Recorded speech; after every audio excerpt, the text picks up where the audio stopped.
welcome to the news desk. I'm Rhonda Tiana and I'm going to keep you up to date with all the happenings around town. There's been a lot of graduations from YLM and Ginigoada students.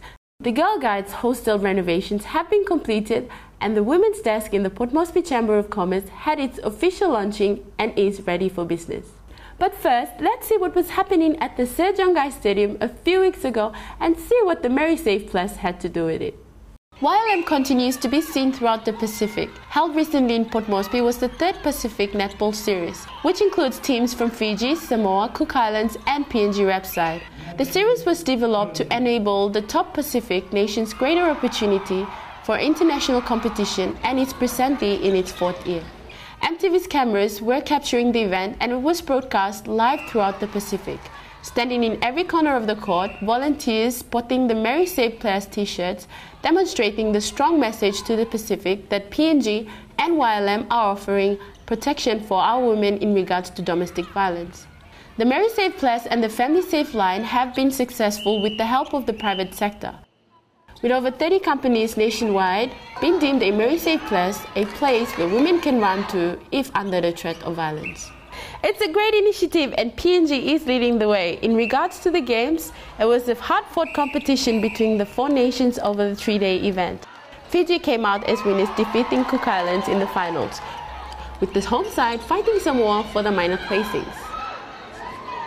Okay, let's check the numbers from the YLM desk. Updating the amount of people that have gone through the skills training in vocational centers so far this year is 419. With on-job training through YLM, there has been 136 people placed with over 28 companies and with 40 people placed for permanent jobs. At the Ginigoada Expo, close to 500 people graduated from YLM, Ginigoada and Like Him Live programs. But first, let's have a look at a Pari Village-style graduation. Under the beautiful trees at Pari Village, with the Ginigoada bus beside, representatives from the Ginigoada and YLM were there for the graduation of village youths.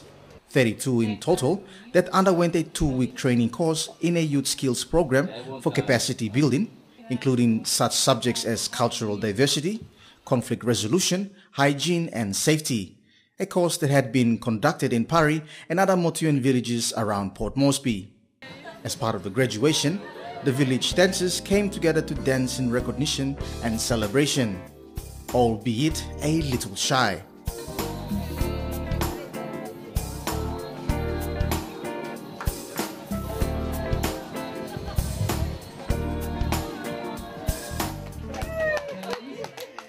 Certificates were passed out to all 32 students for the recognition for completing the course and congratulated by their peers. This is just another step for Ginigoada and YLM participants to help those who want to move forward in their lives.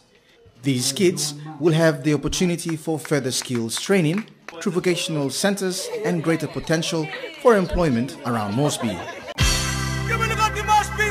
In the village-like settings at Mery Barracks in Port Moresby, the Ginigoada Business Development held its annual expo.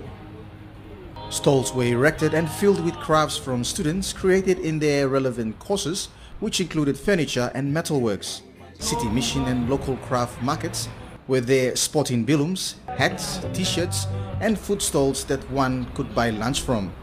Entertainment was provided by the HIV and AIDS Council with a drama comedy that kept everyone laughing. Live music was the order of the day.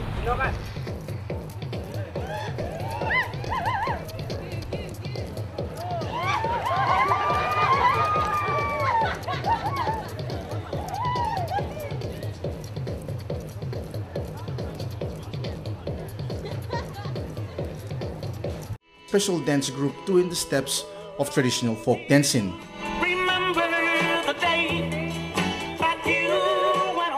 Special guests from the British High Commission, Ginigoada, YLM team and teaching staff were welcomed in.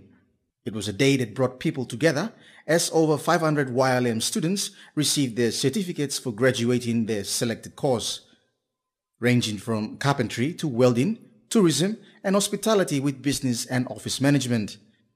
Many of these students will go into on-job placements and employments through the company members of the Port Moresby Chamber of Commerce.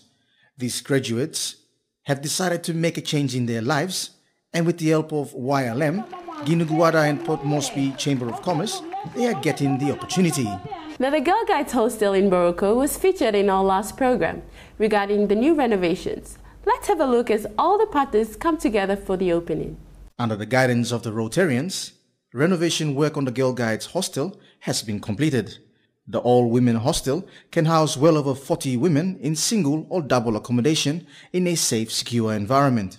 An official opening was the call, bringing all parties involved together. All were given a tour around the building to see for themselves the new walkways, rooms, kitchen, laundry, and a newly housed Mery Safe Place room. In the dining hall, speeches from all concerned praising the work, including British High Commissioner Jackie Barson and Digicel CEO John Mangos. What we do like to do is work with partners like the British High Commission, making sure that the project does come together, it has sustainability in the long term. That's why we look forward to working with Boroko Rotary. The Digicel Foundation was requested to get involved and is happy to get involved in these projects. It's part of the Digicel creed to give back to the communities that we go into. Digicel Foundation CEO Mery van der Wiels, Jackie Barson, took the honor of unveiling the plaque for the newly revamped Girl Guides Hostel. Another step in the right direction for the people of Port Moresby. If you didn't know, YLM has its own website now, with photos, information on projects, as well as all the TV shows on the YLM report. In fact, SBS Australia used video from the site for a story on our Governor Power Sparkle. Thanks for watching the News Desk. See you next time on the YLM report with all the happenings around town.